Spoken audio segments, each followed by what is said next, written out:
Assalamualaikum warahmatullahi wabarakatuh. Berjumpa lagi cikgu hari ini. Kali ini untuk soalan yang seterusnya. So, kita akan membincangkan soalan yang kelima. So, kalau kamu tengok dekat sini, ianya berkenaan dengan pinjaman peribadi. So, ketahuilah bahawa apabila soalan yang melibatkan pinjaman ini, tak lain tak bukan dia berada di tingkatan 3, bab yang ketiga di bawah tajuk simpanan dan pelaburan, kredit dan hutang. Okey, soalan kamu adalah berkenaan dengan pinjaman peribadi. So, dia nak bandingkan, Encik Sufian ni nak membandingkan kemudahan tawaran pinjaman antara Bank Restu dan juga Bank Berjaya. Okey, so jumlah pinjaman yang dibuat ialah 150,000. So, kalau ikutkan dekat sini, bank manakah yang perlu dipilih? Okey, yang mana perlu dipilih? Okey, berdasarkan kadar faedah tahunan. So, sekarang ini apabila melibatkan pinjaman, so ada info dekat dalam ni lah. Okey, sekejap lagi kita akan tengok. So, berkenaan dengan pinjaman, tak lain tak bukan kita tak lari daripada rumus yang asal, sepatutnya A, okey, sama dengan P tambah dengan PRT. So, ini adalah rumus kamu lah. Apabila berkaitan dengan bayaran balik, so kita akan guna rumus A sama dengan P tambah PRT. So, P ini adalah prinsipal pinjaman, bila jumlah pinjaman. So, R ini adalah kadar dan T ini adalah tempoh masa lah. Okey, so kita akan kira satu persatu lah. Okey, kita nak tengok sebab kita nak tengok kadar untuk Bank Restu dan juga kadar untuk Bank Berjaya. Yang mana yang mungkin lebih rendah dan yang seharusnya dipilih oleh Encik Sufian ni lah. Okey, so kita nak tengok, kita nak mulakan dengan pengiraan Bank Restu. Okey, so bayaran balik bulanan, kalau ikutkan dekat sini monthly dia ataupun bulanan dia adalah 1430. Okey, so kita akan ambillah nilai 1430. Kemudian kita akan darabkan dengan 12 tahun.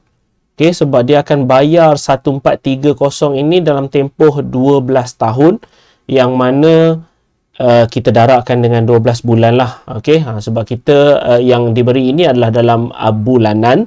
So, kita nak tahu jumlah bayaran balik secara keseluruhan dia lah. Okey, dan kalau ikutkan kita akan samakan dengan 150,000. Okey, kalau ikutkan nilai P-nya adalah 150,000. P ini bermaksud prinsipal, prinsipal bermaksud jumlah pinjaman. So, jumlah pinjaman asal dia adalah 150,000. So, kita akan tambahlah dengan P lagi sekali, P yang sama. Okey, 150,000 lagi sekali. Cuma kali ni R kita tak tahu, kadar. Kadar inilah yang kita nak cari. So, darab dengan T. So, T kamu kalau ikutkan dalam tempoh 12 tahun. Dia nak pinjam untuk 12 tahun. Okey, so kita akan buat pengiraan sedikit. Okey, so keluarkanlah kalkulator kamu. So, kita akan tengok 1430 darab dengan 12. Okey, darab lagi dengan 12. So, kita akan dapat nilai 205,920. Okey, so yang depan ni 205,920. Okey, kemudian kita akan samakan dengan 150,000 dekat sini dan kita akan tambah dengan yang belakang ini. So, ini kamu darablah 150,000 darab dengan 12, seharusnya kita akan ada 1800. Okey, kemudian 000R. So, itulah nilai yang kamu akan ada sebab R ini perlu dicari. So, kita akan buat tolak dahulu sebab dekat sini adalah simbol tambah. Tidak ditulis bermaksud simbol tambah. So, kita akan pindah ianya ke sebelah sana. So, dia akan jadi 205,920 tolak dengan 150,000. Kemudian kita akan bahagikan. Okey, kenapa kita akan bahagikan? Sebab, cikgu tulis dulu 1, 2, 3. Okey, so kenapa kita akan bahagikan dekat sini?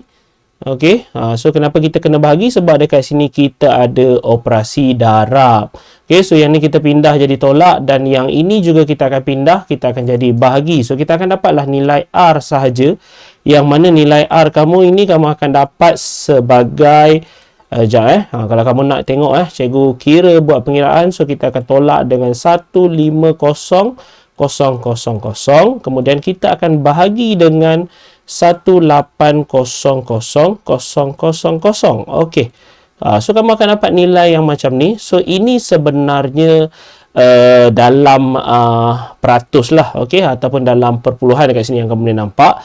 So cikgu tak nak ambil nilai yang panjang macam ni, cikgu nak tukar dia menjadi pecahan tidak wajar. So cikgu tekan shift dan juga pecahan dekat sini. So cikgu nak ambil nilai yang itu 233 per dengan 7500, tapi kalau ikutkan nilai ini sebenarnya kalau ikutkan nilai ini sebenarnya nilai 3% lah, okey. Sebab kalau dekat sini kamu akan nampak 0.003, so cikgu akan darabkan dengan 100 supaya kita boleh nampak nilai dia dalam peratus. Okey, so kita akan darab dengan 100. So seharusnya kita akan darab dan dia akan berubah menjadi 3.11. So bermaksud untuk bank restu okey, so kita tengok balik So maksudnya untuk bank restu dekat sini, okey, kadar yang dikenakan untuk tempoh 12 tahun dengan bayaran bulanan sebanyak 1430 setiap bulan. So kadar yang dikenakan ialah 3.11. So ini untuk bank restu. Okey, so kita dah dapat dia punya kadar. Okey, so kita akan teruskan pengiraan yang sama, tetapi kali ini untuk bank berjaya pula. Okey, so kita akan teruskan dengan pengiraan yang sama. So kita akan ambil nilai 1250, kita akan darabkan dengan 16. Okey, sebab dia membayar 1250 setiap bulan selama 16 tahun. So 1250 darab dengan 16 tahun. So kita akan darab dengan 12 lah, untuk setahun ada 12 bulan. So P kamu masih lagi nilai yang sama sebab nilai pinjaman dia adalah nilai yang sama. So kali ini dekat belakang ini kita akan ada PRT Okey, rumus kamu tambah dengan PRT. So P kamu masih lagi sama dekat sini 150,000. Okey, dan kemudian kita akan darab dengan R. Kemudian kali ini R nilai T kamu ialah 16. Okey, sebab pinjaman ini dilakukan dalam tempoh untuk sepanjang tempoh 16 tahun. So dia akan jadi macam tu. So yang ni seperti biasalah. Kamu tekanlah kalkulator, cikgu dah kira. So cikgu dapat 240,000. Okey, kemudian kita samakan dengan 150,000 ditambah dengan 2400. Okey, 000R. Yang belakang ni, okey, kalau kamu kira, kamu darab, dia akan dapat 2400,000R. Okey, dan seperti biasa tadi yang ni kita dah alih, so samalah macam ni. So ini adalah operasi tambah, so kita akan alih dia akan jadi 2400,000.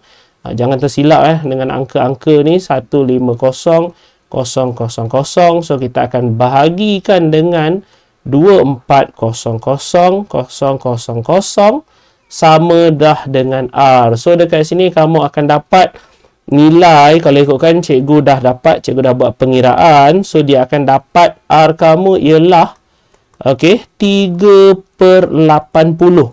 So macam yang tadi atas ni R kamu 233 per 7500. Okey, 7500. Okey, betul. So kali ni yang bawah ini kita dapat 3/80 dan kita darab lagi sekali dengan 100 supaya kita nampak nilai dia dalam persen lah. Okey, so kita akan dapat 3.75%. So ini adalah untuk bank berjaya. Okey, so kadar yang dikenakan untuk bank berjaya. Okey, so kita dah dapat kadar untuk kedua-dua bank. So bank restu 3.11. So kadar untuk bank berjaya adalah 3.75. So bank manakah yang akan dipilih? Okey, seharusnya bank mana yang akan dipilih? Kalau ikutkan Cik Sufia ni, seharusnya memilih bank restu lah. Okey, so kita akan buat sedikit ayat. So kita akan buat bank mana yang perlu dipilih.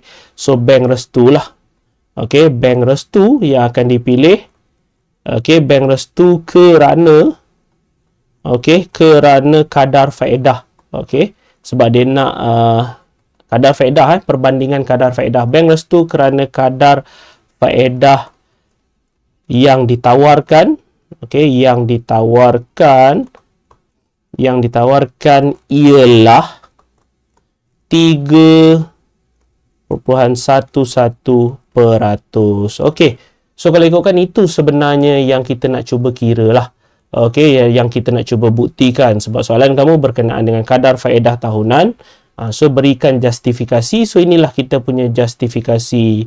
Okey, so cikgu harap kamu boleh faham dengan apa yang cikgu cuba sampaikan untuk kali ini. Mungkin agak perlahan sebab bab ni sebenarnya agak berat sedikit, okey, untuk difahami, tapi tak apa, sekiranya kamu memang dah mahir, alhamdulillah. Sekiranya kamu mungkin baru merangkak nak memahirkan diri, boleh teruskan perbanyakkan soalan seperti ini. Kamu buatlah latihan banyakkan sedikit supaya kamu bertambah mahir, dan bila dah mahir jangan lupa untuk mengajar rakan-rakan kamu yang lain agar ilmu kamu terus berkembang. Jangan lupa untuk tinggalkan ruangan komen di bawah dengan sebarang persoalan ataupun mungkin sebarang apa-apalah. Okay, mungkin kamu nak request soalan lain juga dipersilakan, dan jangan lupa untuk tekan button like dan juga subscribe sebagai tanda sokongan sehingga kita berjumpa lagi di soalan yang lain. Assalamualaikum warahmatullahi wabarakatuh.